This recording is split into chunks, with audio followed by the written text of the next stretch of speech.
मंदिर शहालंगडी रोड चिंचेच्या झाडाखाली हिंगणघाट शहरामध्ये चालू असलेला हा शिवपुराण महायज्ञ आहे। आजचं 5व्या दिवसाचं सत्र सुरुवात झालेलं आहे आणि कसे 7 दिवसापैकी 5 दिवस निघून गेलेले आहेत, जात आहे। म्हण आहे जुने लोकांची, 7तले 5 गेले, 2 राहिले आणि त्या 2 दिवसामध्ये आपल्याला आपला उद्धार करून घ्यायचा आहे। पुढील 2 दिवस 5 दिवस झाले आहेत। सांगितलं होतं 5 दिवसामध्ये ज्यानं या ज्ञान यज्ञामध्ये ज्ञान गंगेमध्ये आंघोळ केली त्याला पुण्य प्राप्त, पुन्हा या संसारामध्ये येण्याची गरज नाही। तर नेमकं काय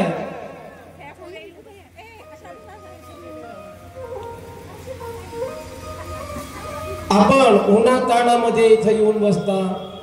कालचं बघितलं तुमचं लाईन गेल्यानंतर सुद्धा तुम्ही अर्धा घंटा एवढे या तप्त उन्हामध्ये बसून होताच, कोणी एक जागेवरून उठलं नाही। यावरून तुमची तपश्चर्या समजायला येतं। हे तप आहे, जो जेवढं कराल तुम्ही, जेवढं या देहाला तपवाल तेवढं तुम्ही भगवंताच्या जवळीक जाल। काय मी उद्धार पावेन, काय कृपा करील नारायण, ऐसे सांगा तुम्ही संत जन, करा समाधान चित्त माझी, काय मी उद्धार पावेन, काय मी उद्धार पावेन, काय मी उद्धार पावेन, काय कृपा करील नारायण, असे सांगा तुम्ही संत जन, करा समाधान चित्त माझे।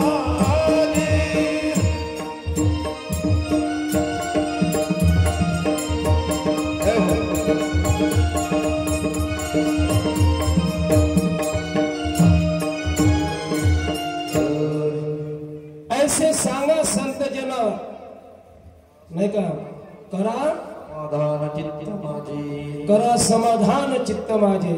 माझ्या या संत जनांना विनंती केलेली आहे का भगवंतापर्यंत नेऊन पोहोचण्याचं कार्य हे संतांचं आहे। करा समाधान माझ्या चित्ताचे, असं आपण संतांना म्हणतोय। संत तुम्हाला तिथपर्यंत नेऊन पोहोचवतात। जेव्हा आपण हे जे तप करतो आणि संत तुम्हाला तिथपर्यंत नेऊन पोहोचवतात, असे काही उदाहरण आहेत संतांचे। संत त्याचसाठी झाले। संतांचा जन्म कशासाठी, अवतारण कसं, प्राकट्य कशासाठी आहे? जगाच्या कल्याण संतांच्या विभूती, जगाच्या कल्याण संतांच्या विभूती, जगाच्या कल्याण संतांच्या विभूती, जगाच्या कल्याण संतांच्या विभूती, देव कष्ट विनीती परम उपकारी, देह कष्ट विनीती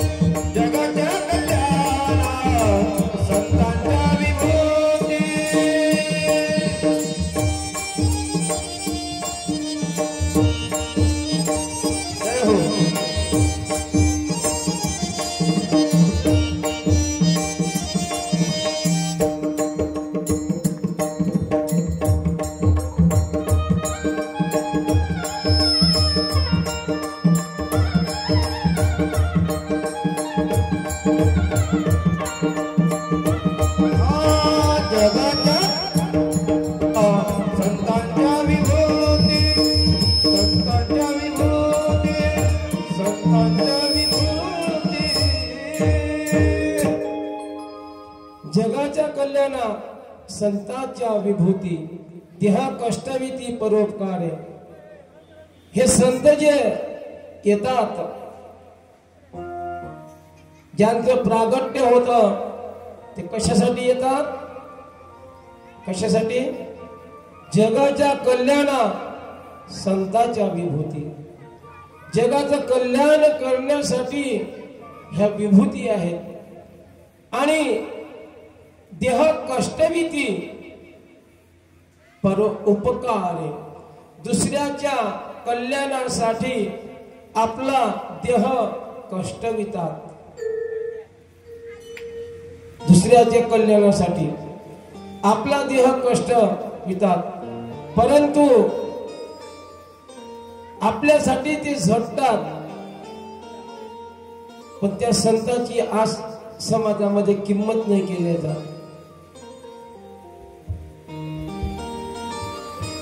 संतांची जे आहे या समाजामध्ये किंमत केल्या जात नाही. कोणी कशाही पद्धतीमध्ये बोलतात. त्यांचा उद्देश काय असतो संतांचा? तुमच्यासाठी विचार इतक्या दुरून येतात. पैसा महत्वाचा नाही, पैसा महत्वाचा नसतं. इथं इतक्या दुरून येतात, तुमच्या समोर जे काही प्रदर्शित करतात, तुम्हाला प्रवाहात प्रभावित करतात. पण त्या संतांचं काय केलं पाहिजे आपण? अरे साधारण आपल्या घरचे दोन पाहुणे जर आले, त्यांना मुंडावर एवढी हातभर गादी असतात, पण हे संत आहे. आपल्या घरी आलेले पाहुणे आपण पोत्यावर झोपवतो का? नाही. इथलीच गोष्ट नाही, इथली नाही सांगत, कुठली तशीच आहे. कुठेही जा तुम्ही, तसंच आहे. जे संत तुमच्या कल्याणासाठी येतात, पण जिथं त्यांचा मान होतो तिथं होतही, असंही नाही. पण कळलंही पाहिजे ना संतांची महिमा काय आहे.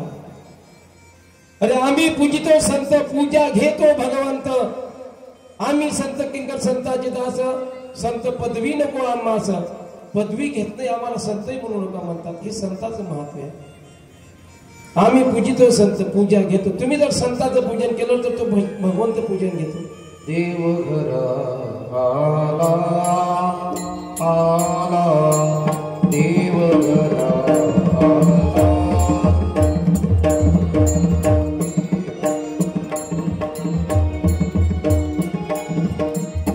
देवघरा आला, भक्ती सन्माने पूजिला, भक्ती सन्माने पूजिला.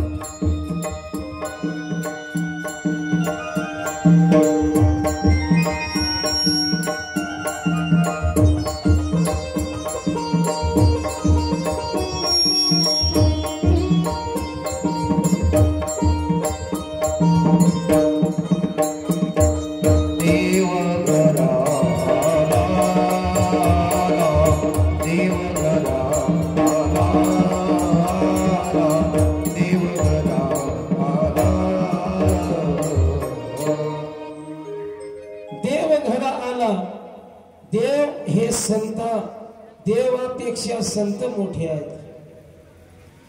देव नाही का, देवाच्या पेक्षा संतांना महत्व आहे.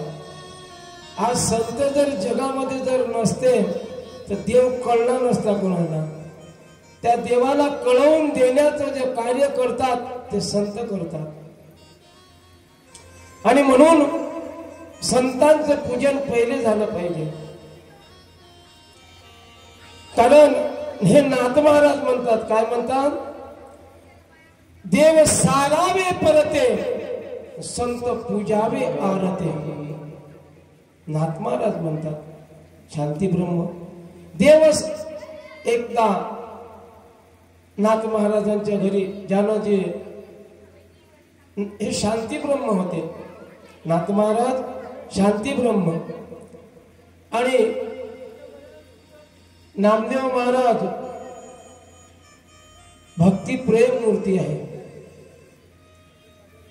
तर शांती ब्रह्म हे नाथ महाराज आहेत. नाथ महाराजांना जो कोणी राग आणत असेल तर त्याला योग्य ते बक्षीस देण्यात येईल असं जेव्हा सांगण्यात आलं, त्यावेळेस एक यवन होता, त्या यवनानं विडा उचलला का मी नाथ महाराजांना राग आणतोय. मग नाथ महाराज ज्या रस्त्यानं जात होते आंघोळ करायला इंद्रायणीमध्ये, त्या रस्त्याच्या लिंबाच्या झाडावर हा यौवन पानाचा पुडा, चुना, जे काही लागतं पान खाण्यासाठी घेऊन वर बसला. जसे नाथ महाराज आंघोळ करून आल्याबरोबर त्यांचे पांढरे कपडे झाले, त्या पांढऱ्या कपड्यावर थुंकायच्या. परंतु कोण थुंकलं वरून हे बघायचे नाहीत नाथ महाराज. परत इंद्रायणी नदीवर जायचे, आंघोळ करून यायचे. पुन्हा आले हे पाहताच तो यायचा, पुन्हा थुकायचा. असं करता करता करता करता करता करता 108 वेळा झालं. याचं पान खाऊ खाऊ चुना त्या पानाने लवलव कात टाकून याचं तोंड बंद संपूर्ण सोडून गेलं. पण नाथ महाराजांना वर बघून नाही बघितलं, वर बघितलं नाही काय होत आहे. मग तो उतरला आणि नाथ महाराजांच्या चरणी लोटांगण खेळला. महाराज, मी तुम्हाला राग आणण्यासाठी इथं आलो, परंतु तुम्हाला किंचितही राग आला नाही. मी अपराधी आहो, किती पापी आहो. हे शब्द जेव्हा नाथ महाराजांना त्यांनी म्हटले ना, त्यावर नाथ महाराज म्हणतात, अरे वेड्या, मूर्ख तू नाही, पापी तू नाही, पापी मी आहो. दररोज इंद्रायणीची एक आंघोळ करत होतो फक्त, पण तुझ्यामुळे मला किती आंघोळी घडल्या, 108 आंघोळी तुझ्यामुळे मला घडल्या. म्हणून तू किती माझ्यासाठी तर देव अवतरला, त्याचे तुझे पाय पकडू दे. याला म्हणतात शांती ब्रह्मन, याला म्हणतात संत दादा. मग एवढ्यानं नाही भागलं तर मग नाथ महाराज कोण आणतंय असं राग कोण आणतोय म्हणून एका ब्राह्मणानं मग तो विडा उचलला, म्हणजे कार्य हाती घेतलं. आणि तो म्हणतो मी नाथ महाराजांना कसा राग येत नाही बघतोय, मला 1 सुवर्ण 1000 सुवर्ण त्याला कबूल केले. त्यानं मग नाथ महाराज सकाळची वेळ आंघोळ करून आले, देवहाऱ्यात गेले, देव पूजून राहिले होते, देवाचे स्नान घालून राहिले होते. तेवढ्यामध्ये स्नान घालता घालता घालता घालता काय झालं माहितीये का, आले नाही. जसे आले आणि नाथ महाराजांची आणि हा ब्राह्मण यांची दृष्टादृष्ट झाली आणि म्हणते पत्नीला, हे गिरजे, बघ बघ बघ बघ आपल्याकडे कोण आलं, आपल्याकडे कोण आलं. असं म्हटल्याबरोबर जे देव धूत होते धरले, टोपले टोपलं कोपऱ्यामध्ये फेकून दिले तिकडे. आणि गिरजेला म्हणतात, चला या, यांचा आदर सत्कार करा. हे आपल्याला काही सांगून आले होते का? नाही. अतिथी, हा म्हणजे नाही, तिथी म्हणजे काळ वेळ, सांगून आला नाही म्हणून हा आपल्यासाठी अतिथी देवासमान असतो, नाही का. तर यांचे पाय पूजन करा आणि यांना पंचपक्वान्नाचं जेवण द्या असं ज्यावेळेस म्हटलं त्यांनी, तर मग गिरजाईनं स्वयंपाक केला आणि छान असा त्यांच्या समोर मांडला. जेवण करत असताना हा कशासाठी आला होता? पंचपक्वान्नाचं जेवण घ्यासाठी आलता का? हा आला होता राग आणण्यासाठी. हा उठला, जेवण करता करता तकला ही वाढत होती. जशी वाढत होती यानं टपकन उडी मारली, गिरजा आईच्या पाठीवर जाऊन बसला. आणि तेवढ्यात नाक महाराज म्हणतात, गिरजा अगं सांभाळ, खाली पडतील तर दगड आहेत. तर गिरजाई म्हणतात, मला मुलं सांभाळण्याची चांगली सवय आहे, कसं करू देईल? आला काय राग? नाही आला. म्हणून जेव्हा आल्याबरोबर त्यांनी देव सारावे परत, नाही का, वसंत पूजावे आरती, देव सारावे परत. त्यांना देवांना सारून दिलं आणि संतांचं पूजन केलं जातं. एवढे संत महान आहेत, हे काही दररोज येऊन बसत नाहीत आपल्या घरी. संत नव्हती जगा माणसाच्या सारिखे, संत नव्हती जगा माणसाच्या सारिखे, संत नव्हती जगा माणसाच्या सारिखे, संत नव्हती जगा माणसाच्या सारिखे.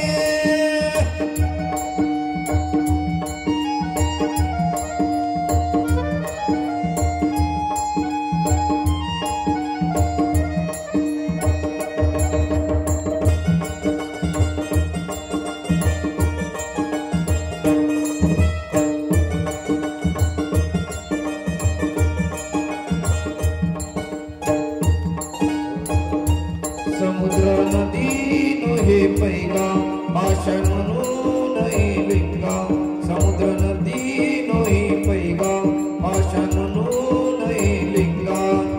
संत नव्हती जगा माणसाच्या सारिखे, संत नव्हती जगा माणसाच्या सारिखे, संत नव्हती जगा माणसाच्या सारिखे, संत नव्हती जगा माणसाच्या सारिखे. संत कसे होते? संत कसे होते? संत नव्हते जगा माणसा सारखे. संत माणसासारखे होते का? संतांना जो काही साधारण माणूस मानत असेल तर तो घोर नरकात पडतोय. साधारण माणूस मानत असेल तर का? संतांचं प्रमाण आहे. काय म्हणतात? नदी म्हणू नये, समुद्र म्हणू नये, पाषाण म्हणू नये, लिंगा, जी लिंग आहे त्या लिंगाला पाषाण म्हणू नये. समुद्र नदी नव्हे पैगा, हा, समुद्र नदी नव्हे पैगा. समुद्र नदी आहे का? पाषाण म्हणू नये लिंगा. जसं पाषाण लिंगाला म्हणू नये, समुद्र नदी नव्हे पैगा, तसंच संतांना माणूस मानू नये. संत संत आहेत. संत कसे आहेत? संत आहेत. संत असे आहेत ते जगाच्या कल्याणासाठीच तुमच्या या भूतलावर प्रगट होतात. देवांना बोलावं लागतं. देव बोलावल्याशिवाय येत नाही. येतो का? आतापर्यंत एवढे अवतार झाले, बोलावल्याशिवाय आले का ते? परंतु संतांना बोलावाचं काम नाही. ते आपल्या मर्जीनं येतात, आपल्याच मर्जीनं जातात. इथे उपकारासाठी, इथे उपकारासाठी, इथे उपकारासाठी, इथे उपकारासाठी, इथे उपकारासाठी आले घर जावे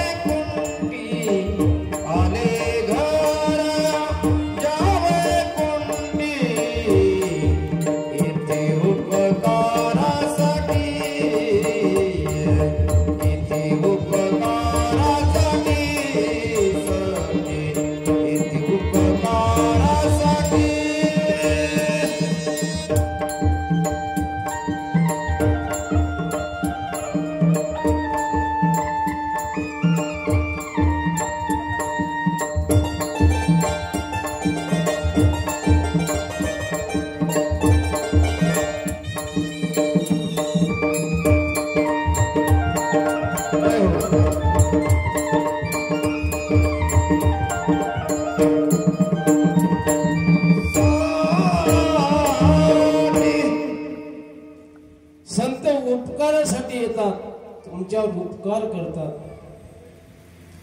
परंतु आपल्यावर उपकार करत असताना आपण त्या उपकाराची परतफेड अपकारानं करतो, नाही का? अपकारानं करतो. तर असं नाही झालं पाहिजे, कारण संत हे देवापेक्षाही मोठे आहेत, तुम्हाला स्पष्ट करून सांगितलेलं आहे. नवे नवे देवाला बोलावं लागतं, परंतु संतांना बोलावं लागत नाही. येतात ते उपकारासाठी आपल्या मर्जीनं, जातात ते उपकारासाठी आपल्या मर्जीनं. म्हणून संतांचं प्राकट्य होते, त्यांना बोलावं लागत नाही. आणि आपल्याला इथं आल्याशिवाय गत्यंतर नाही, आपल्याला यावंच लागतं. कोणी बोलावतं का तुम्हाला? इथं बोलावलं का? नाही. संतांना बोलायची गरज नाही, पण तुम्हाला इथं यावंच लागतं. का? पुनरपि जन्म पुनरपि मरण जनन जठरी जनन शैल. म्हणून संत याच्यासाठी येतात. आग लगी है संसार में झरझर गिरत अंगार, आग लगी है संसार में झरझर गिरत अंगार, संत न होते दुनिया में तो जल मरता संसार. या संसाराला, नाही का, या संसारामध्ये, या दुनियेमध्ये आग लागलेली आहे. कसं? आग लगी है संसार में झरझर गिरत अंगार. जिकडे तिकडे अंगार आहे दादा, जिकडे पाव तिकडे अंगार वणवा लागलेला आहे, वडवाणं लागलेला आहे, वणवा लागलेला आहे. झरझर गिरत अंगार, संत न होते दुनिया में, अगर संत दुनिया में नहीं होते तो जल मरता संसार, जळून खाक झाला असता दादा संसार, कारण संत जर नसते तर. म्हणून तुकडोजी बाबा म्हणतात, हर संत दुनिया में तब ही रही दुनिया खड़ी, इनके प्रतापों से आज तक नहीं नीचे पड़ी. इतना जगत में पाप है अंदाज के बाहर चला, पर संतों ही का पुण्य है जग आज तक ना ढला. है संत दुनिया में, संत दुनिया मध्ये आहेत दादा, नाही का? तब ही रही दुनिया खड़ी, त्यांच्यावर ही दुनिया उभी आहे. इनके प्रतापों से आज तक नहीं नीचे पड़ी. संतों का प्रताप है, इसी कारण ही धरती नहीं गिर रही है. इतना जगत में पाप है, कितना है, कितना पाप है जगत में, इतना इतना इतना नहीं, इतना यानी उसका कोई अंदाजा नहीं है. इतना जगत में पाप है जो अंदाज के बाहर चला. कितना अंदाज के बाद, आपने जब अंदाजा लगाया उससे भी बाहर चलाओ. इतना जगत में पाप है अंदाज के बाहर चला, पर संतों का पुण्य है आज तक जग ना ढला. परंतु संतांचं पुण्य आहे म्हणून जग हे स्थावर आहे. एवढ्या मोठ्या 140 करोड जनतेमध्ये फक्त 20% अध्यात्म आहे आणि 120 करोड लोकांना वाचवणार एकच फक्त आहे, तो म्हणजे संत. संत न होते दुनिया में तो जल मरता संसार. म्हणून 120 करोड लोकांना वाचवत असतील तर हे 20% लोक संत. तुम्ही आम्ही संतांना, कारण तुम्ही आहात म्हणून हे आहे. संताची उपमा कोणाला देता येत नाही. संताची उपमा कोणाला देता येत नाही. संत असे आहेत, ते संतांमध्ये करुणा, नाही का, शांती, दया, नाही का, दया, क्षमा, शांती, तेथे देवाची वस्ती. तुकाराम महाराज म्हणतात, दया, क्षमा, शांती, तेथे देवाची वस्ती. ज्या ठिकाणी दया आहे, ज्या ठिकाणी क्षमा आहे, ज्या ठिकाणी शांती आहे तेथेच देवाची वस्ती आहे, संतांनी सांगितलेलं आहे. म्हणून कोण्याही जीवाचा न घडो मत्सर, वर्मे सर्वेश्वर पूजनाचे. सर्व जीव जगत मध्ये जेवढे की जीवजंतू आहेत ते पूजनाचे, नाही का, पूजन, त्यांचं पूजन झालं पाहिजे, पूजनाचे अधिकारी आहेत. म्हणून संतांचं जर पुन्हा सांगता जर आलं आपल्याला, तर नाथ महाराजांचं जर प्रमाण समोर जर घेतलं तर त्यांना संत म्हणावं. एकदा नाथ महाराज काशीला गेले. काशीला गेले, कावड घेऊन गेले, कावड, नाही का. काशीला गेले, त्यांच्या सोबत त्यांचे मित्र होते आणि निघाले काशीला. काशीवरून देवदर्शन झालं आणि ते कावड म्हटलं म्हणजे पाण्यानं भरलेलं, एक समोरून असतं आणि एक मागून असतं बर्तन, नाही का.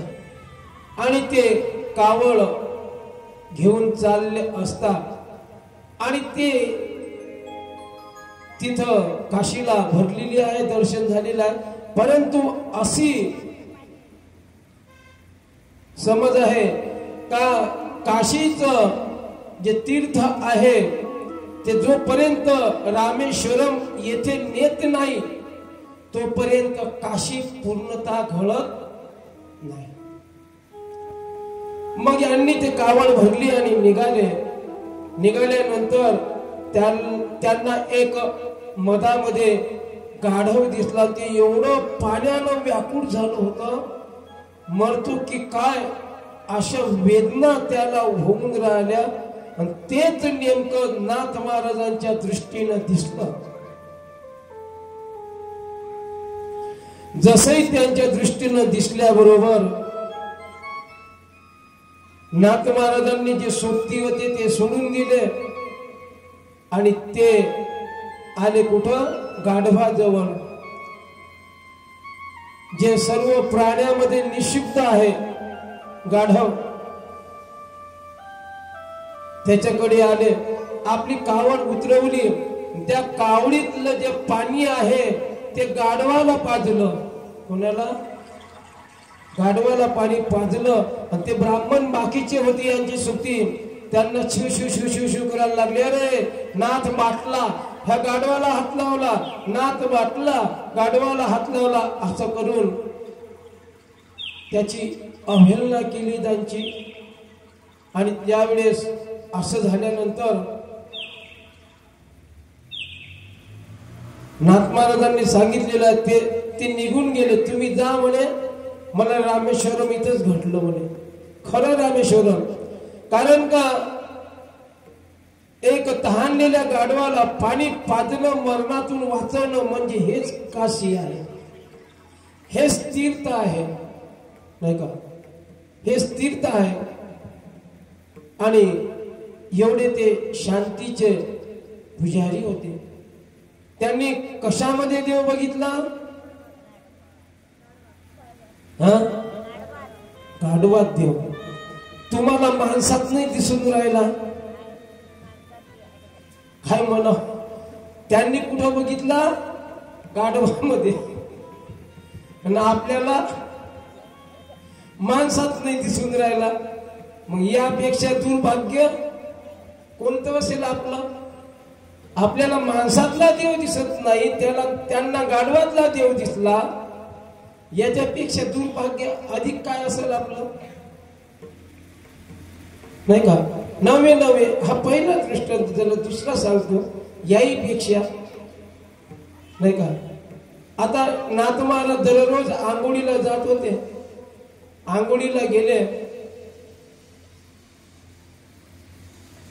कोणी कोणी त्रिकाल संध्या करतो, तशा 2 संध्या आहेत, प्राप्त संध्या आणि सायं संध्या. आणि मध्यान्ह संध्या एक तिसरी संध्या आहे. भरपूर जण करतात. नाथ महाराज प्राप्त संध्या, नाही का, आणि मधली संध्या जी असते ते आणि जी सायं संध्या असते त्या वेळेस ते आंघोळीला जात होते. सायं संध्येला गेल्यानंतर आंघोळीला इंद्रायणीमध्ये कपडे काढले गेले. त्यांना एक इंचू दिसला. तो नदीमध्ये वाहत चालला होता आणि विचवाला पोहणं असते ना, पोहणं असते. इंचवाला पोहणं नसते, तो मरणार. नदीत वाहत चालला तर नाथ महाराजांना दिसला.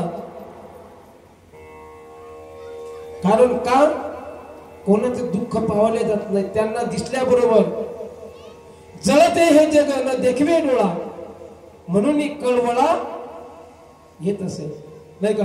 हे जग जळत आहे किंवा कुणी मरत आहे तर त्यांच्या डोळ्यानं दिसला बरोबर ते त्यांना, नाही का, ते राहावले गेले नाही. हिंचू जर समजा आपल्याला डंक मारला तर गुदगुल्या करते, बरोबर आहे. हा, हिंचू पाहिलाच नाही अजून.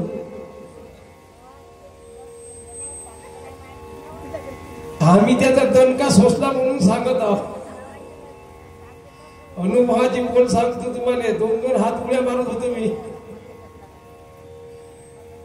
गव्हाच्या कणगीमध्ये होता, गहू काढायला गेलो दळण्यासाठी. नसा दिला, झोडपाचं रक्त काढलं होतं या बोटातून. माझी आई म्हणे, बाबू काय झालं रे आई, काही बोलू नको.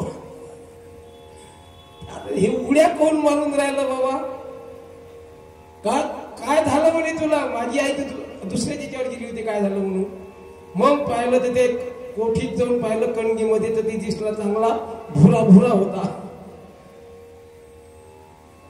तर नाथ महाराज ते जात असताना ते विंचवाला काढण्यासाठी पाण्यात हात टाकला. जसे पाण्यात हात टाकला त्याला मारला डंक मारल्यामुळे त्यांनी सोडून दिला. पुन्हा तो वाहत चालला. अरे मरशील रे, अरे मरशील रे, अरे मरशील, ये इकडे. त्याला पुन्हा काढायला गेले. पुन्हा दणका मारला त्यानं, पुन्हा टाकून दिला. पुन्हा आणखी ते टाकल्यानंतर वाहत चालला. पुन्हा नाथ महाराज गेले. पुन्हा त्यांनी हाताला पकडला. पुन्हा दणका. आता दणका मारका काही कर. असं करत असताना ज्या वेळेस तो दुसरा माणूस पाहत होता, तो आंघोळीला आला होता आणि तो हा प्रकार बघत होता. नाथ महाराज तुम्ही खुडी का वेडे, तो विंचू आहे ना. कोण वेड्या मला दिसतंय ना, हा विंचूच आहे. 3 वेळा मारला ना त्यानं, मग जाऊ द्या ना त्याला. अरे मरल ना तो. अरे तुम्हाला डंक मारताय ना, तो त्याचा स्वभाव आहे. काय तो स्वभाव आहे त्याचा. परंतु आमचा गुणधर्म आहे वाचवण्याचा. कितीही कष्ट होत आम्हाला, किती तकलीफ हो, परंतु मरता जीव आम्ही वाचवतो. हे संतांचे लक्षण आहे. त्यामध्ये विंचवामध्ये काय दिसला त्याला, काय दिसला, देव दिसला त्याला. अरे जो विंचवामध्ये देव बघतो, जो गाढवामध्ये देव बघतो नाही का, तर त्याला देव दूर असेल का. नवे याहीपेक्षा एक दृष्टांत असा आहे का तुम्ही म्हणाल एक सज्जन मनुष्य होता, त्याला मांडीला काय झालं होतं माहिती आहे का, एक जखम झाली. जखम अशी झाली होती, खूप मोठी जखम झाली. त्या जखमीवर माशी बसून त्यामध्ये जंतू पडले होते. जंतू पडले असताना ते जंतू लवकर मोठे होतात नाही का. ते जंतू मोठे झाले असताना तर ते त्या इश्मानं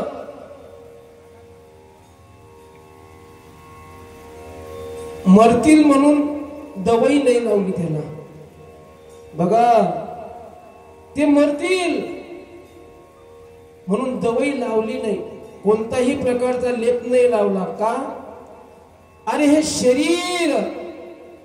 शरीर दुःखाचे कोठार, शरीर रोगाचे भांडार, शरीर दुर्गंधीची थार, नाही अपवित्र शरीरा जैसे.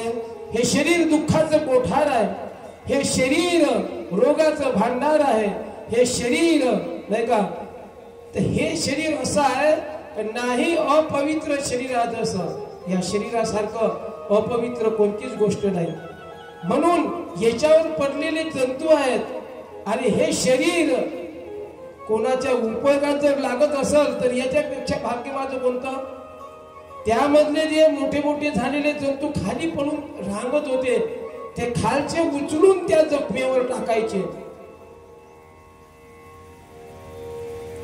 खाली पडलेले जंतू जे किडे असतात ते उचलायचे जखमीवर टाकायचे. का? हे वेड्या, खाली तुला खायला काय मिळेल? माती खाशील का? मरशील ना तू. तरी ये उचलायचे जखमीवर टाकायचे. मग त्यांना त्या किड्यामध्ये काय दिसलं? अरे ते संत किड्यामध्ये देव बघतात, आपण माणसात देव नाही बघत. मी सांगितलं होतं पहिल्या दिवशी, कारण माणसाला कोणाची प्रगती होणं हे दिसत आवडत नाही. जशी कुत्र्याला कोण्या वाहनाची गती आवडत नाही, आवडते का? माणसाला कोणाची प्रगती होणं मुळीच आवडत नाही. कुत्र्याला वाहनाची गती मुळीच आवडत नाही. एखादं वाहन जाऊ द्या, कुत्र मागं लागतं. परंतु संताला तुमची अधोगती आवडत नाही. तुम्ही जर कोणी अधोगतीला जर जात असाल ना, ती संतांना आवडत नाहीत. म्हणून संत नव्हती जगा माणसाच्या सारखे. म्हणून संत माणसासारखे नव्हते. काय सांगू तुम्हाला, काय संतांचं गुणगान करू. सन 1876 परिटाचे उजळुनी घर, तेथे बाबाने जन्म घेतला, धडा शिकवण्या जनतेला. देवकी नंदन गोपाला, देवकी नंदन गोपाला. मुलगा मेल्याची आली तार, कीर्तन झाले आहाकार. लोक येऊनी सांगती बाबाला, गोविंद गेला स्वर्गाला. देवकी नंदन गोपाला, देवकी नंदन गोपाला. गाडगे महाराज, डेबूजी झिंगराजी जानोरकर, शेणगाव जन्म आणि त्या गावाला जन्म झाला शेणगावला सन 1876. परिटांच्या घरी त्यांचा जन्म झाला. परिटांच्या घरी जन्म झाल्यानंतर परिटाचे उजळणी घर, तेथे बाबाने जन्म घेतला. कशासाठी? धडा शिकवण्या जनतेला. आणि जायचे ज्या गावामध्ये जायचे, त्यांनी 1905 मध्ये गृहत्याग केला. तोपर्यंत डेबू होता. त्यांना 2 मुलं आणि 2 मुलींचा त्यांचा संसार. आणि तिथून 1905 मध्ये गृहत्याग केला.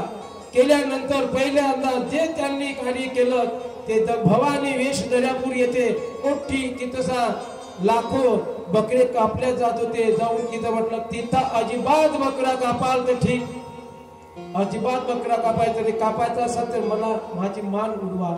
एका भिल्लानं घेतलं, त्यांच्यावर कुऱ्हाडी मारा. तेवढ्या कुऱ्हाडी खाली पडली. हा काय चमत्कार झाला म्हणून सर्व त्यांना दंडवत घालायला लागले. तेव्हापासून बाबांना मागे फिरून बघितलं नाही. ज्या गावात जायचे म्हणायचे, झाडून टाकायचे आणि म्हणायचे, कोणी गाव काय इथं झाडपूस करतात म्हणायचे. कोणीतरी बाबाचं कीर्तन आहे, उकंड्यावर जायचं, झाडपूस करायचं, स्वच्छ करून तिथं 6 वाजता उभं राहायचे आणि कीर्तन करायचे मधुर आपल्या वऱ्हाडी भाषेतून. करता करता करता करता करता करता एवढं वलय निर्माण केलं त्यांनी. नाव डेबूजी. काय होतं? डेबूजी महाराज नाही का, डेबूजी झिंगराजी जानोरकर. परंतु काय झालं, ज्या गावात जायचे आणि म्हणायचे घरी जाऊन कोणाचे, आई थोडं खाल असल तर दे ना. वऱ्हाडी भाषा प्युअर. आई काही असल तर दे ना खायला, भूक लागली पोटाला. मला नाही लागत, पोटाला लागतात. एखादी बिचारी बाई देऊन द्यायची. बाबा घ्या. धडधाकड 6.5 फुटाचे बाबा. घ्या बाबा. बाबा घ्यायचे. बाबाजवळ एक पात्र होत, त्याच ते गाडग्यातच घ्यायचे, गाडग्यात पाणी प्यायचे. एका हाती फडकलेला बासा, चिंधड्यांचे कपडे, एका पायामध्ये एका नमुन्याची चप्पल आणि दुसऱ्या पायामध्ये दुसऱ्या नमुन्याची चप्पल. हा बाबांचा वेश होता. आणि दुसरा दिवस उजाडला का तेच कार्य. कोणाच्या घरी गेले असता एखाद बाई दिसली, आई ओ माय भाकर देव, भूक लागली पोटाला, असं म्हणायचे. एखादी बाई वाचरणाच म्हणायची, हे एवढा धडधाकड दिसतो, 6.5 फुटाचा काम नाही करतायत. आई मा सांग ना माय कोणतं काम करू, सांग जा. हे लाकूड आहे, लाकूड फोड. माय दे ना कुल्हाडी, दे कुल्हाडी, फोडतो. आणि ते कुल्हाडी आणून द्यायची. लाकडं फोडायचे, मोठे मोठे बंडी भर लाकडं फोडून घ्यायचे आणि जेवायला एक भाकर द्यायची. बाबा म्हणायचे नाही एवढीच भाकर, कारण बाबांचा देह धिप्पाड होता, बलवान, त्यांची बॉडी जबरदस्त होती. एक भाकर दिली, पुन्हा कोणा घरी मागायचे नाही, ज्या घरी जे भेटलं तेच खायचं. एक भाकर दिली, ठेसा दिला, खायचे, ठेच्यासोबत निघून जायचे. कोणी द्यायचे, कोणी नाही द्यायचे. असं करता करता गावोगावी कीर्तन केले दादा. काही पैसा घेतला नाही कीर्तनाचा दादा, काही एक पैसा नाही घेतला दादा कीर्तनाचा. हो आजचे महाराज जर म्हणतील ना, बिना पैशानं कीर्तन घेत नाही. आणि किती लोक कीर्तनाला येतील हे विचारून येतात. आज पैशाचा बाजार मांडला या लोकांनी, पैशासाठी पण मारताय, फक्त बाकी काही शिल्लक नाही आहे. मराल तर पैसा घेऊन जा. बाबाने किती पैसे घेतले बाबानं. ज्या गावात जायचे बाबा, त्या गावामध्ये फक्त ते एक बंडीभर लाकडं फोडून एक भाकर खायचे. एक पैसा नाही घेतला कीर्तनाचा. आणि एकदा असं झालं, त्यांच्या हाती सतत गाडगं असायचं दादा. गाडगं, पाणी पिण्यासाठी गाडगं, जेवण करण्यासाठी गाडगं, सतत गाडगं त्यांच्या हाती संगतीला असल्यामुळं त्यांचं नाव डेबूजी. आणि डेबूजी कोणीही म्हणायला तयार नाही. डेबूजी म्हणायला तयार नाही. त्या गाडग्यापासून गाडगे महाराज बनलं. गाडग्याच नाव त्या महाराजांना मिळालं, गाडगे महाराज, कारण त्यांच्या हाती सतत गाडगं असायचं. अरे ज्या संतांच्या हाती सतत संगतीला गाडगं असल्यामुळं त्या गाडग्याचा उद्धार झाला. गाडग्याचा निर्जीव वस्तूचा जिथं उद्धार होतो, कशाचा उद्धार झाला? गाडग्याचा उद्धार झाला निर्जीव वस्तूचा. तर संतांच्या संगतीला तुमच्या आमच्या सारखे जर गेलेत मानव, तर का उद्धार होणार नाही? आपण तर सजीव आहोत. निर्जीव वस्तूचा जिथं उद्धार होऊन राहिला, आपण तर सजीव आहोत, नाही का? तर मुंबईची गोष्ट आहे. मुंबईला गाडगे बाबांचं भरगच्च लाखो लोक असायचे. कीर्तनाला किती लोक असायचे? लाखो लोक कीर्तनाला बाबांच्या. आणि कीर्तन चालू होतं मुंबईला. आणि मुंबईला कीर्तन चालू असताना मुलगा मेल्याची आली तार, आवाज कमी करा तुमचा घ्यायचा. मुलगा मेल्याची आली तार, थोडा कमी करा. मुलगा मेल्याची आली तार, कीर्तन झाले आहाकार. लोक येऊनी सांगती बाबाला, गोविंद गेला स्वर्गाला, गोविंदा गेला स्वर्गाला. बाबाला 2 मुलं होते, एक गोविंद आणि मुदगल नावाचा. तर गोविंद नावाचा जो मुलगा होता, तो मृत्यू पावला, ही तार आली आणि बाबाला कीर्तन भरगतच्या अवस्थेत असताना कीर्तनात मत जाऊन तार दाखवण्यात आली. बाबांना म्हटलं तार तर मला वाचता येत नाही कारण मी अंगठा बहादूर आहे, परंतु मला सांगा काय आहे हे. तर त्यांच्या कानामध्ये सांगण्यात आलं की बाबा आपला गोविंदा नावाचा मुलगा स्वर्गवासी झाला. बाबांनी चिठ्ठी घेतली, फेकून दिली. बाबा म्हणती नारायणा रोज किती मरती पहाना, कोट्यावधी जन मरून गेले काय रडू मी एकट्याला, देवकी नंदन गोपाला, देवकी नंदन गोपाला. अरे हे कोट्यावधी जन मरून गेले, हे माझेच मुलं होते, काय एकट्यासाठी रडत बसू, काय एकट्याला रडू. बाबानं आमच्यासारखा महाराज असता तर तिथं स्टेजवरून उडी मारून धावत आला असता, परंतु बाबानं असं नाही केलं. कीर्तन होऊ दिलं, संपूर्ण कीर्तन होऊ दिलं. एखाद्यानं म्हटलं असतं बाबा कीर्तन करू नका तुम्ही, तुम्हाला आता सुतक पडलं,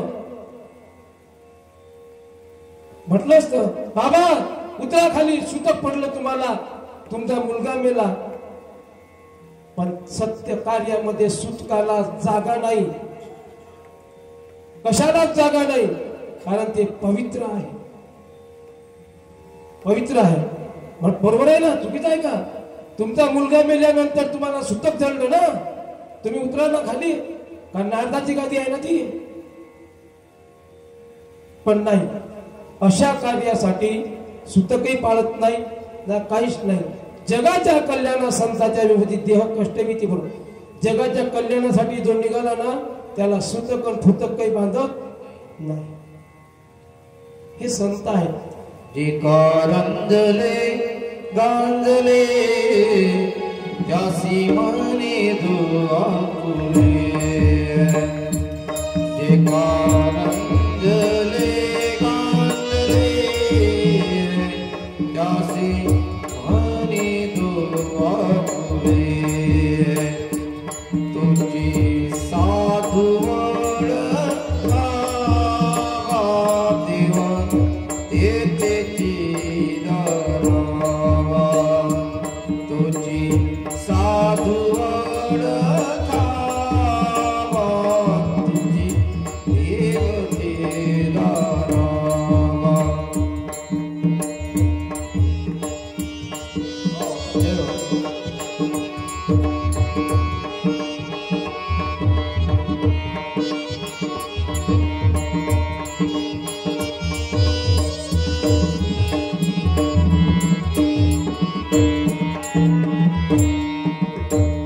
मृत्यू सभा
भास्कर भाऊ बरोबर.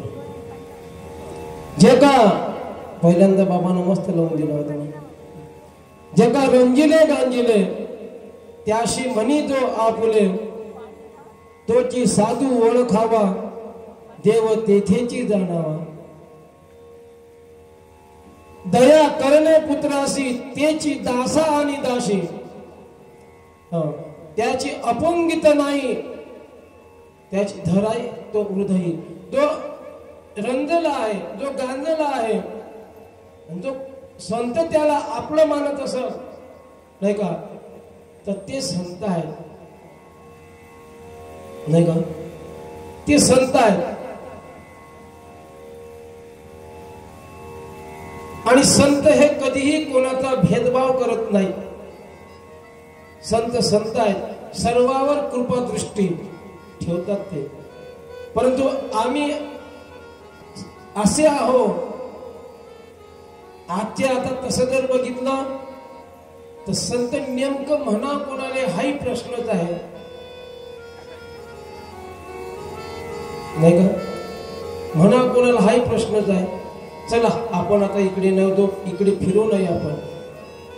मी पहिल्यांदा सांगितलं आजचा जो संतांचं जे हे आहे, जे आपण म्हणतो ते करतात, तो त्यांचं जाऊ द्या. मला इथून बोलायचं नाही त्यांच्यासोबत, आणि त्यांच्या विषयी माझा तो विषयही नाही आहे तिकडे जाण्याचा. कारण चौकट वाट वहिवाट नसावी, धोपट मार्ग सोडू नये.